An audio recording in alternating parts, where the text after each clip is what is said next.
আমার দোকান খুললাই শুরু করে আপনাদের লাইভে অংশগ্রহণ করলাম। কালকে অনেকক্ষণ লাইভ করলাম, কোনো বন্ধু পাইলাম না, তাই বিনা বন্ধু বিদায় নিতে হয়েছে। তাই আজকে লাইভে আসলাম। ভাই, আপনারা একটু আমাকে সহযোগিতা করেন, একটা লাইক দিয়েন, একটা লাইক দিয়েন। বন্ধুরা, আমাকে একটু সাপোর্ট দেন,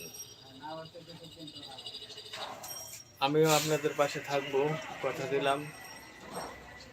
এটা বিষয় ঘটনা হইতেছে, আমি এই লাইভটা খুব আগ্রহী করি, লাইভটা খুব করতে মন চায়।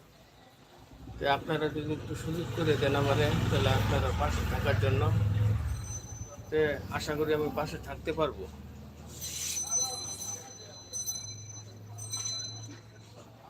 ভাই একটা লাইক দিয়েন, একটা লাইক দিয়েন ভাই, একটা